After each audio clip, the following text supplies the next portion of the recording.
The birth of a baby is a happy occasion. Everything seemed to be perfectly normal. But this joyous event is marred by a strange tension. There was something amiss in her makeup. This new mother has prayed for a boy because in her mind, girls are not wanted. The way she saw it, that child's presence was ruining her marriage.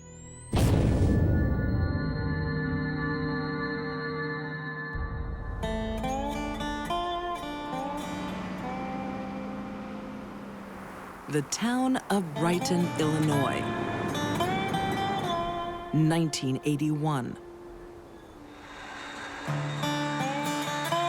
Young Paula Sims sets up house with her new husband, Rob. They seem like an average working-class couple. A factory worker and his wife trying to get a piece of the American dream, buying a house, having a family, and it all sounded perfectly normal. 5 years later, there is a problem. It should be a happy occasion. The birth of their daughter, Lorelei. But Robert senses something wrong.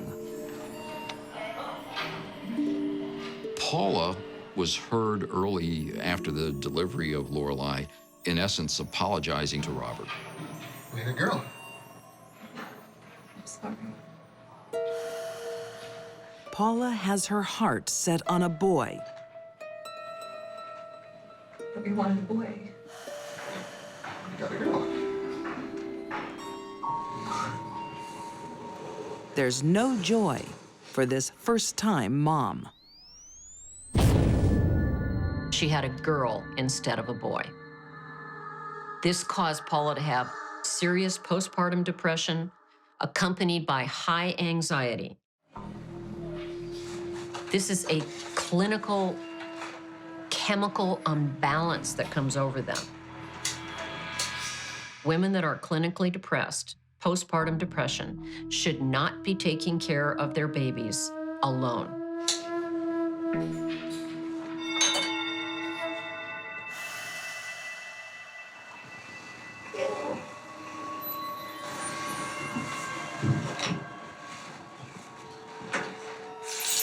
Paula has a plan to regain her happiness.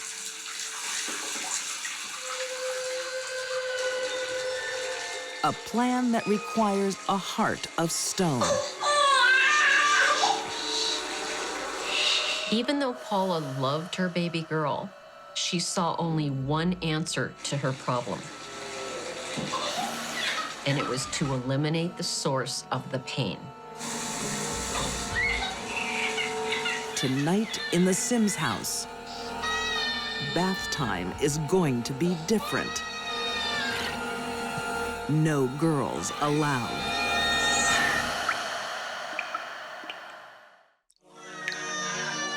In 1981, young mother Paula Sims is suffering postpartum depression.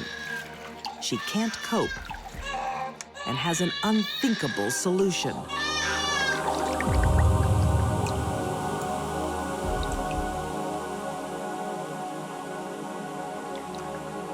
Paula let her baby drown in the bathtub. She said that she thought about going back and stopping it, but then another part of it would say, no, this has to happen.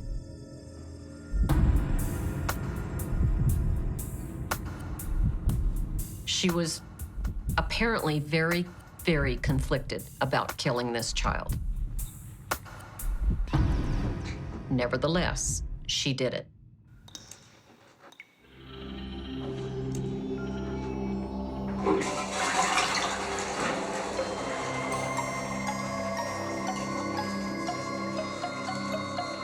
Paula takes her daughter's body out of the house and thinks up an alibi.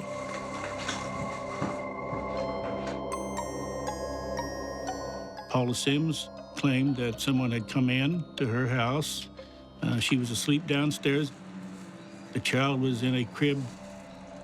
The person came down the steps, grabbed the child, ran up the steps, and ran down the driveway and disappeared.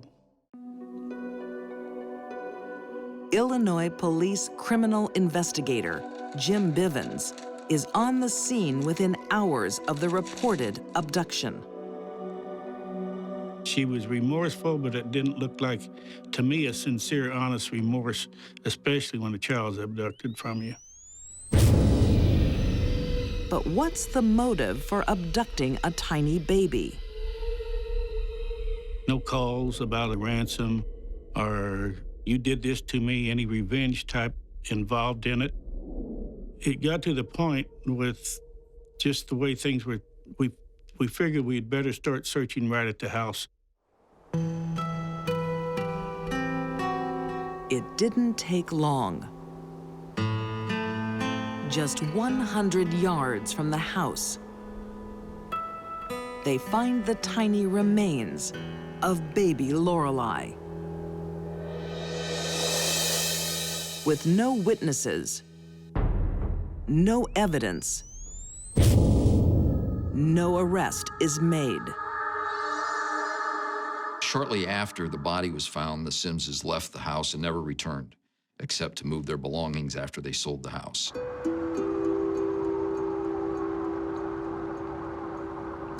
The Sims move to the city of Alton and start again.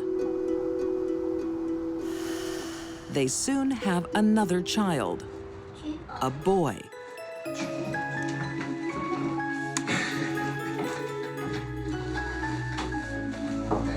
Paula has what she wants. I'm pregnant. But then, another surprise pregnancy. I thought you'd be happy.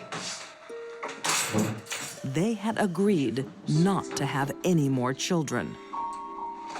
And it's a girl.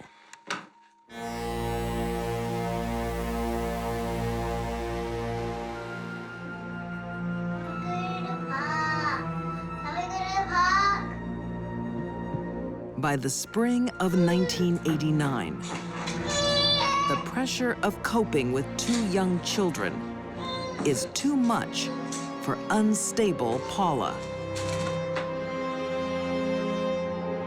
She was probably suffering from postpartum depression, and she was medicating herself with a lot of marijuana and alcohol.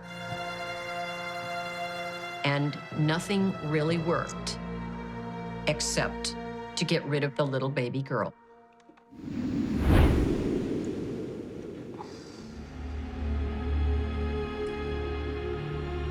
Tonight, there will be no bedtime stories in the Sims home.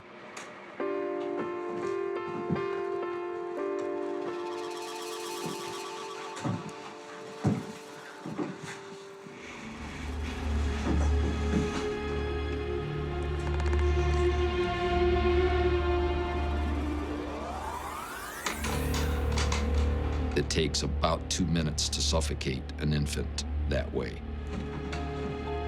2 minutes is a very long time to hold your hand across your daughter's mouth. That's just a horrible thing. Wasn't there some option? Wasn't there some alternative to killing your own children?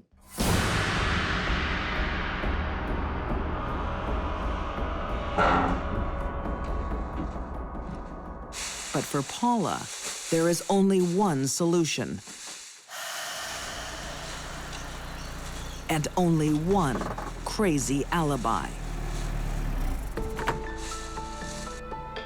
Couldn't believe it, especially when they told me the scenario as to how it allegedly went down, and it was almost identical. Paula? Paula!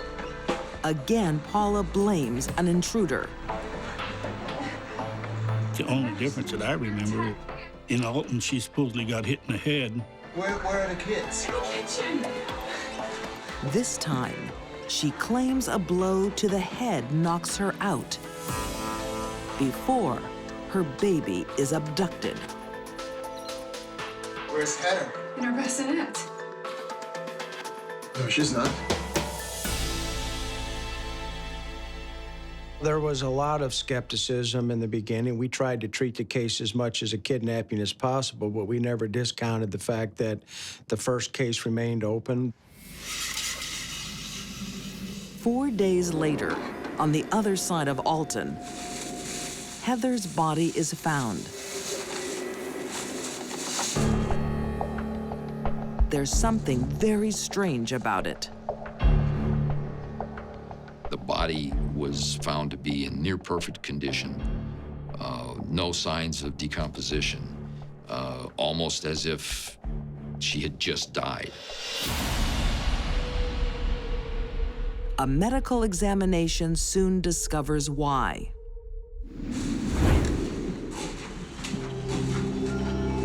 The body had been frozen over some extended period.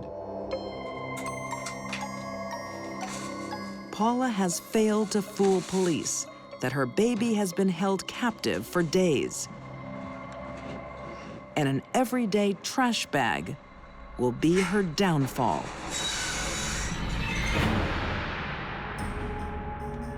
That trash bag that we recovered her body in turned out to be a key piece of evidence for us in terms of forensics. The FBI were able to match the perforations and the striations that run through the bag from the mill and matched up those bags with a roll of curbside brand trash bags that was inside of Robert and Paula's home.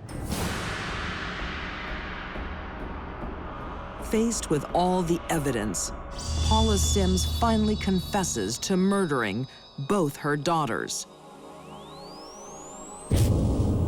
In 1990, she is sentenced to life in prison without parole.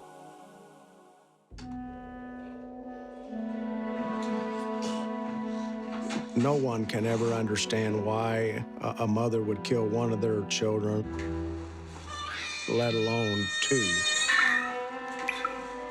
Paula is not dangerous to the general population walking around, living their lives. Paula was only dangerous to her girl children.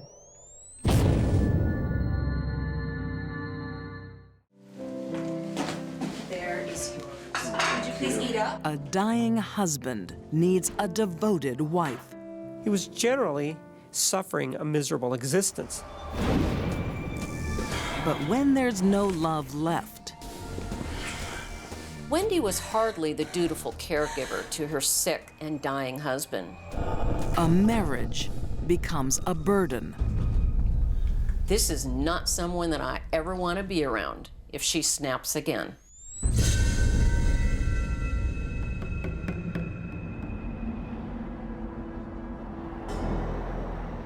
Summer 2000.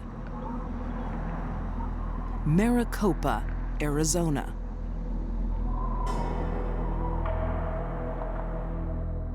Are you doing my toast? An everyday domestic scene. There. Except this family is living in tragic circumstances. Oh, and some jelly. Joe was diagnosed with a very serious cancer, and he was terminal. He was generally suffering a miserable existence. Wendy, What? would you mind getting my pills? Joe, really? You could get these yourself. It's hard for me to get out of the chair. Sure it is.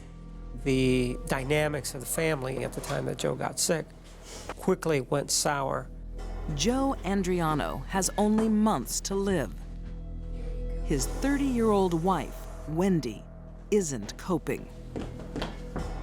Now I have to go to work. Oh, and my beanie. Joe! I can't do this for everyone, okay? I can't take care of everyone all the time! Wendy is a bad nurse, Have it! Too much, Joe. and she resents the pressure of being caregiver and the only breadwinner.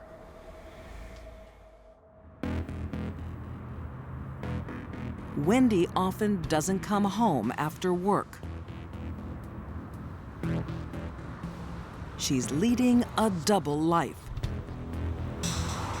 Miss Andriano was noted for going out to bars and clubs. She would engage herself, if you will, with some of the men that she met. How much have you? She pretends she's single and available. It was difficult to understand why she would prefer to carouse with other men when her husband was at home, terminally ill.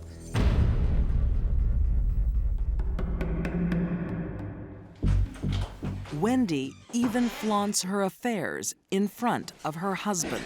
I need you to be so quiet because one of my kids is on the couch sleeping. It's hard to say if she was always crazy, wild, angry. We don't know. What we do know is how she acted when he was dying. Something was seriously wrong here.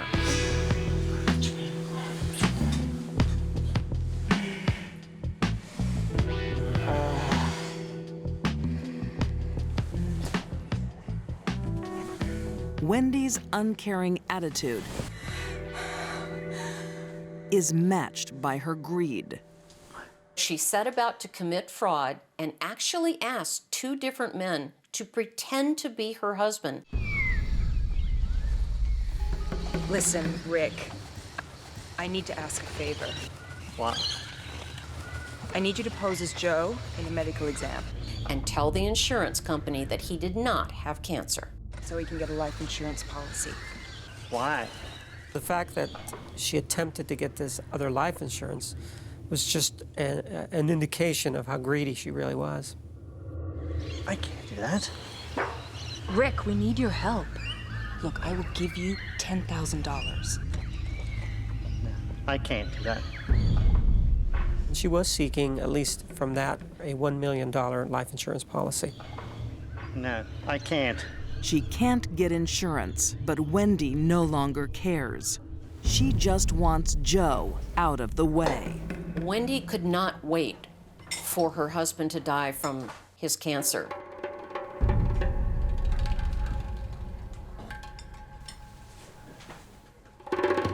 She had a goal that Joe Andriano was not going to clutter her life any longer. If Joe's cancer is slow to kill him, Wendy will give death a helping hand.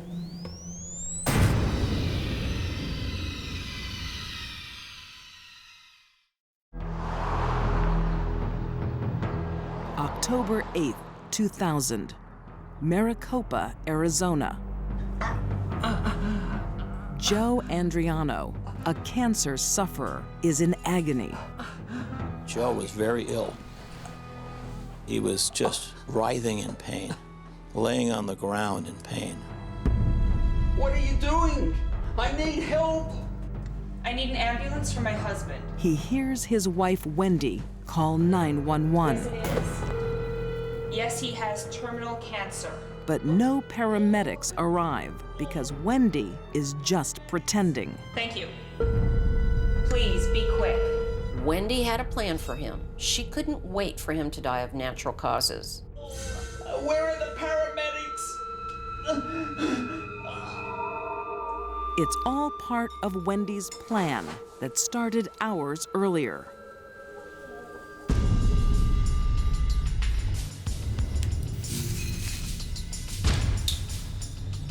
She heated some soup on the stove and replaced the medication with sodium azide and had given him that. Here's your soup. Oh, thanks, darling.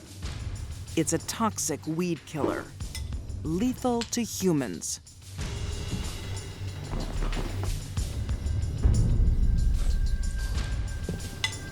Is it good? And she set about on a plan to murder her husband as quickly as possible. Joe is left in agony for almost an hour. Finally, Wendy thinks he is on death's door and contacts a neighbor. It was really unclear as to why she did that, but the friend did come over. I just have to quickly tell you, please don't ask any questions. I mean, he's on the floor and they're dying, but he doesn't know I haven't called 911. What do you mean you haven't called 911? I just think it would be better. You need to call 911. Wendy, you need to call 911. You have to call them. You want me to make the call? It was the neighbor's view that perhaps 911 should be called immediately. Joe, it's Chris. Under pressure, Wendy finally calls emergency. Hello? My name is Wendy Andriano. Now, I made a call earlier for an ambulance, and we're still waiting. We called up paramedics 45 minutes ago. They're gonna be here any minute, Yes, Joe. it is. Joe kept saying, why is it taking 911 so long to get here? He was under the impression that 911 was on their way. I need help. But Wendy decides she can't risk paramedics snooping around. We need to get him into the car. We're going to take him to the hospital. Where's the ambulance? I don't know, Joe. We've called them. I don't know how long it's going to take. We're going to get you into the car, okay? Miss Andriano grabbed Joe from underneath his arms Joe, get up. and tried to get him up so that she could put him in the car. Where is the ambulance? Joe, get up. Her plan to poison Joe isn't working. Joe, get up! We gotta go! Joe, I'm sick of it! Get up! Get up! By now, he should be dead. She miscalculated how much poison was necessary to kill him. We gotta get in the car! Poisoning wasn't enough. It wasn't fast enough. At that point, the neighbor said, look, I hear the sirens. I'm going to go outside to guide them in. When paramedics arrive, Wendy comes up with a cold-hearted lie. Ma'am, not coming in. Help. My husband is dying from terminal cancer, okay? He's DNR. Do not resuscitate. He doesn't want your help. When you think about this, open the door, He doesn't want to die this way, okay? Come on. He's DNR. No. DNR. No. She was afraid that he would miraculously be saved. Can't you guys do something? The paramedics believe her and leave, We did everything we can. Sorry. sealing Joe's fate. It was very important for her to murder her husband. I need help. Now, no one can stop Wendy. Where are the paramedics? Oh! She immediately started to hit him in the back of the head. I need help.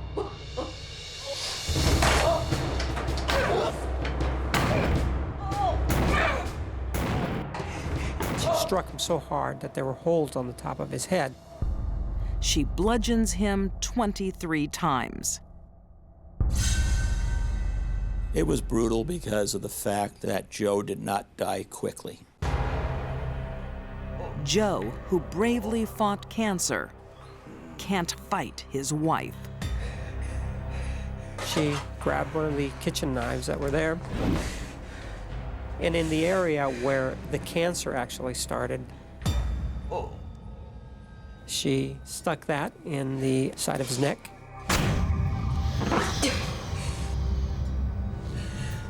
I think it's safe to say that Wendy snapped.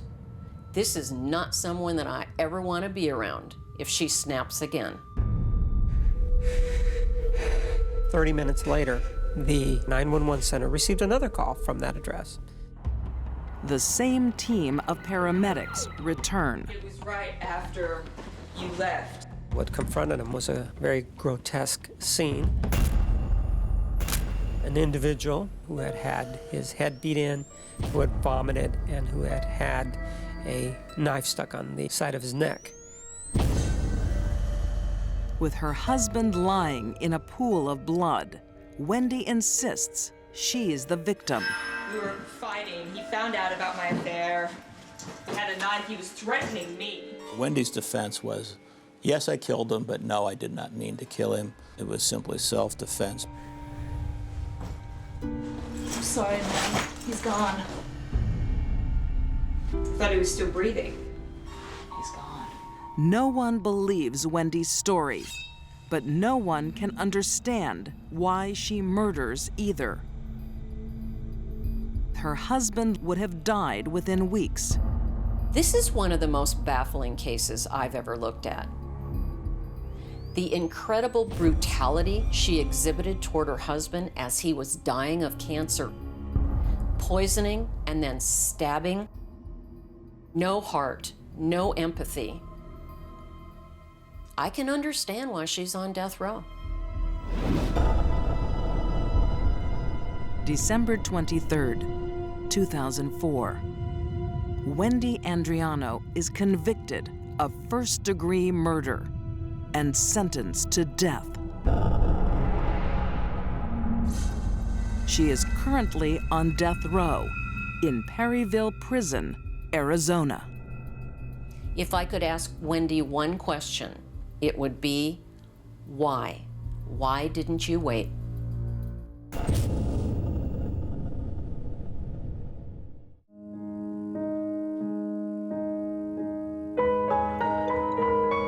Marriage is not always made in heaven. She married several times, badly divorced each time. When the bond between husband and wife is broken, Margaret wanted revenge. a wife scorned becomes a deadly woman. It sure does make the hair stand up on the back of your neck.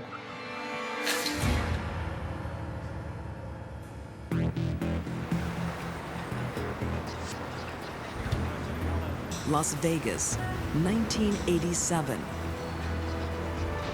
The high life is fading for one couple. Multi-millionaire real estate property developer Ron Rudin is on his second bottle and fifth wife. It's not like I'm spending money willy-nilly. I have some really lovely pieces, and they're quite valuable. Margaret Rudin is on her fifth husband, and things aren't going well. Over the years that they were together, they had many quarrels and almost complete breakups. You don't even take that job seriously, Margaret. So why are we talking? She had been warned by a previous wife of Ron's that he was a womanizer and a heavy drinker, and Margaret went ahead and married him anyway. What is the point? You don't care about anything I do. Ron's drinking, affairs, and obsession with guns is not what Margaret signed up for. You don't care about me. All you care about is these stupid guns. Ron and Margaret's marriage, the fifth for each of them, was headed nowhere fast.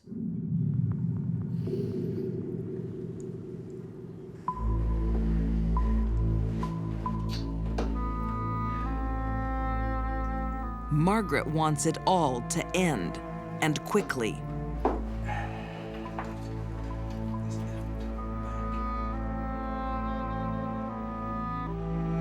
But at the same time, she doesn't want to kill her golden goose.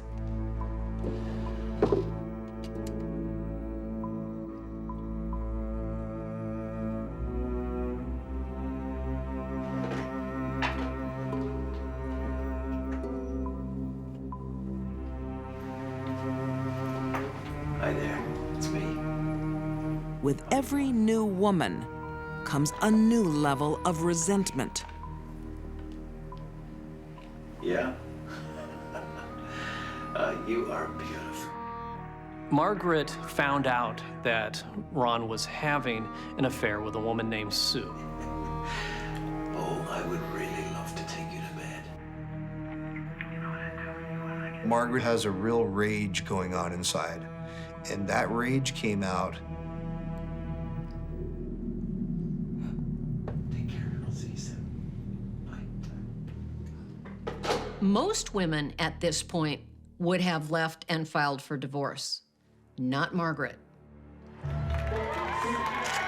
Margaret knows from personal experience the financial pitfalls of divorce.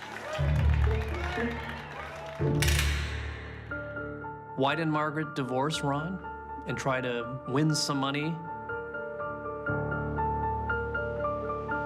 She had tried that 4 times before. Her previous husband was as rich as Ron was.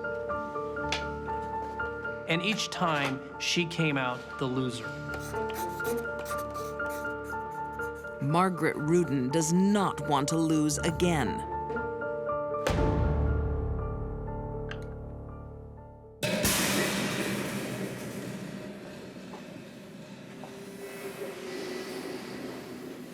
I love you, honey.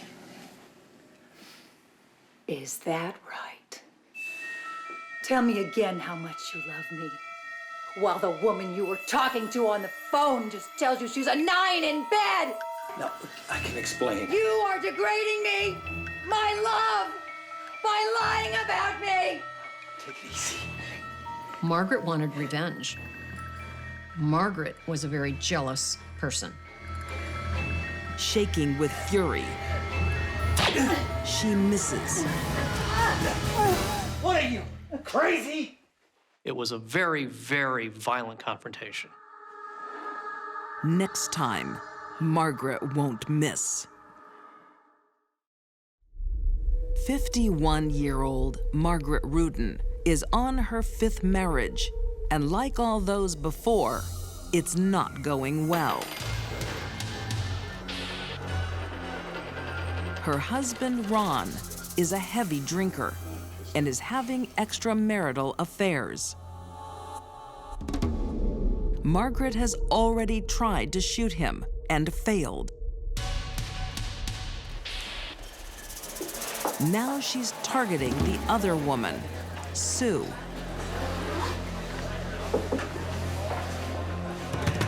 Your wife said these two are cute. What are you talking about? She sent these anonymous, profane letters to Sue's family. No, this is unbelievable. No. Sue and Ron were alleged in this letter to having sexual affairs inside these empty homes that Ron Rudin owned or that were being refurbished. Having sex on dirty carpets. It was a really outrageous step. She's gone too far this time. I'm gonna leave her. It's a decision that Ron will regret.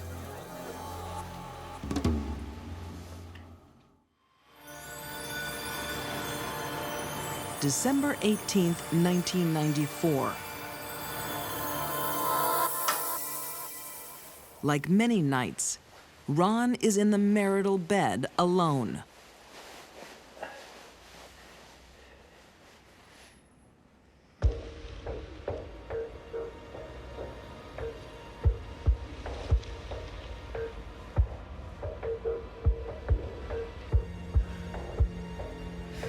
The first time Margaret tried to kill her husband, he disarmed her. The second time, she'd learned her lesson. She waited till he went to sleep. With a .22 caliber handgun, Margaret shot him 5 times in the head. Margaret cared about one person and one person only, and that was Margaret Rudin.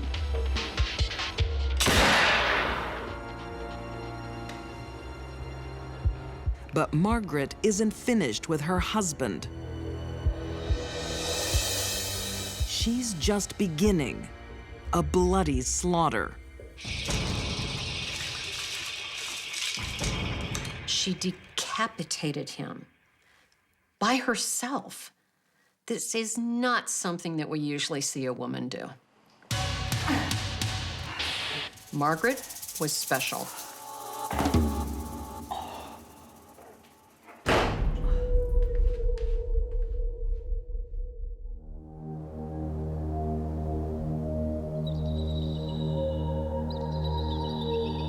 Margaret needs to make it appear her husband has left her. She disposes of his body in the Mojave Desert.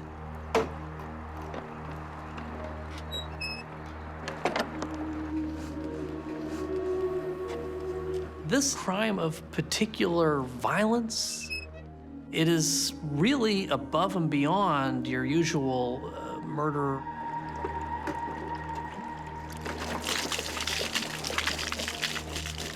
I think Margaret killed Ron for 2 reasons. One, he made her angry.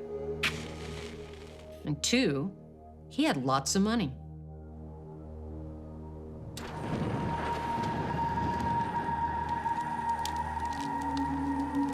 Margaret believes she's about to inherit millions.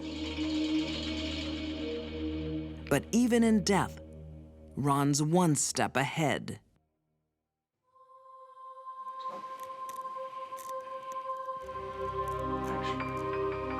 Ron was suspicious of Margaret. I'm telling you, Margaret. Very worried that his life was in danger, and he even amended his will. So I want to put down in my will that if I die of anything other than natural causes, then that death is to be taken as suspicious. Like what It ordered to use his money to find out who had committed the crime. And the person responsible is to be cut right out of the will. There is no way they're going to get their hands on my money. And so this document really changed everything. Make up a draft of that and run it by me? Certainly, Mr. Reed. It isolated all of these potential beneficiaries from gaining any assets of Ron's until that investigation was completed. For Margaret, so much effort for so little gain. She's locked out of the millions, and police are on a manhunt.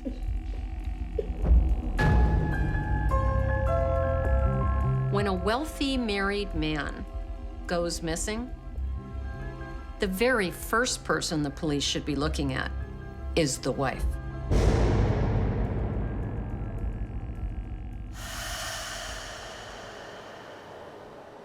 Two years later, 30 miles from Las Vegas in Lake Mead, a scuba diver makes a chance find.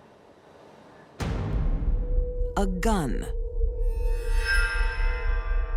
When the gun was discovered and it was matched up as Ron's and the ballistics were accurate, we were like, where's Margaret? Let's go find her. But Margaret gets the jump and is on the run. For the next 2 years, she moves from place to place. Until she slips up one more time. The way they finally found her was through Christmas presents that Margaret had mailed to a post office drop. Pizza. And the return address was traced back to a town in Massachusetts. Hi there. Hey, thanks. Keep the change. The police move in. Who answers the door but a woman we've been looking for years, Margaret Rudin. Police, open up.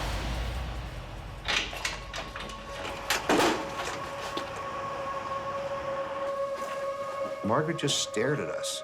She just stared at us and just had this cold look. She just had no emotion whatsoever.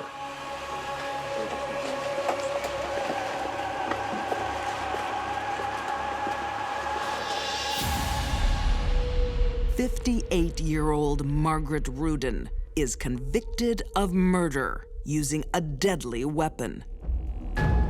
She is sentenced to a minimum of 20 years in a Nevada jail." At her age, that was tantamount to a death sentence. There are other remedies to a bad marriage than being shot in the head multiple times, chopped up and set on fire. This was the least remorseful woman that we've ever encountered.